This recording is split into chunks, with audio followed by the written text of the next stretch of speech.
about the challenges that you have in sustaining and creating Mohamed. I mean, how have you had to adapt over the last few years, not only in your message as Islamic State, Al-Shabaab and others have changed their narrative, but also in terms of scaling that up? Where are you finding yourself absent of that? When I look at myself, when I look at Mohamed, I see myself as in competition. It's a competition. Al-Qaeda makes about 3 videos a month. ISIS makes 12 videos. We have a magazine which is glossy, and that stuff is coming at our kids globally. It's coming at our kids globally through social media, Facebook, Twitter, and YouTube have gotten better of removing that stuff, but guess what? It's still coming at us through DVDs. So they figure out ways and means to get the message to our kids. And we're the ones who are trying to compete with them. One of many. There's a lot of organizations doing it. ISC does a good job at that. So we need to compete. To compete means you have to create content. It's not ideas that limit us. Ideas have to defeat this ideology. It comes very easy to us because we're coming from the grassroots, we're coming from the bottom end of the community, and we see what we can say, which other people can buy into. That's the easy part. The Achilles heel of this process is funding. Now we go to foundations, and foundations, what they say is, you know what, go to the government. This is the governmental area. And that makes sense. Islamic State is actually a state. They tax people. So does Al-Shabaab, so does Al-Qaeda. It's actually a state. It's no longer guys in caves anymore. That concept is way gone. These are state formalities. So we need a mechanism with which the state itself can help this process. Now, of all the people in the government who get this concept, the State Department is way ahead. Way ahead. They understand this. They know how to deal with this. They know exactly what they need to be done. The question is a question of funding them. Even they are having a difficult time getting resources. But now I hear there's some resources allocated to them. But the State Department gets it.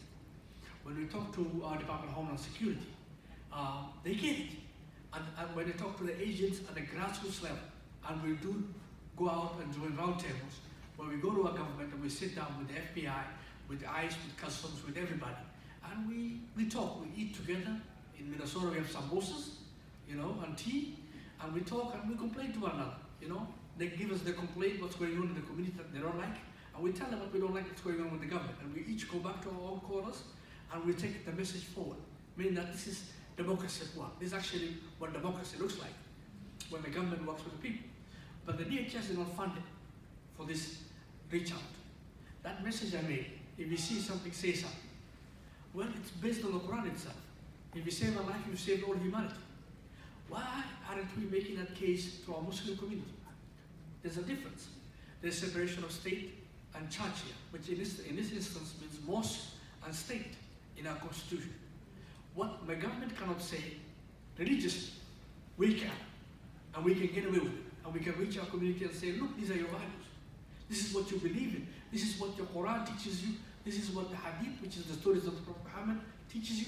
And this is what you need to believe in, not what the other side is trying to promote. You see, for every value of violence that they do have, we can find one value for peace. For every comment or verse of Quran, which they can find, which promotes their value, we can find 3 that promote a different opposite value. The question is, where is the necessary funding for it? Well, it cost me 7 cents to get that message into every eyeball of every Muslim kid in America. Think about it. A bullet cost 30 cents. We invested in the law mechanisms, which cost millions and millions of dollars. And we invested in war mechanisms, which cost $1 trillion plus. But what we've got to invest in is what is as Americans apple pie. Dialogue. If there's one thing Americans are known around the world, it's for being loudmouth. Let's be loudmouths, for God's sakes.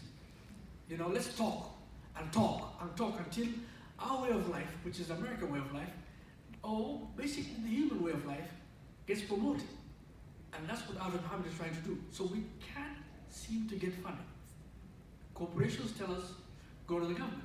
And our government is saying, well, we're not resourced right now. Come back to us later on. And in between, ISIS is still making those 12 videos a month. Al-Qaeda is making those 3 videos a month. The magazines, Tabiq and others are coming at us. They've even created women's magazine for women's themselves. So they're coming at us. There's a statement that Mr. Picciolino, I want to borrow this. He said, you can't change a mind by knocking them out. You can't. We can't invest in bombing them out. We can't invest only in surveillance system. It is needed. But our mantra at Average Mohammed is it takes an idea to defeat an idea. In this instance, it's an ideology. And if you leave the ideology unmolested, guess what?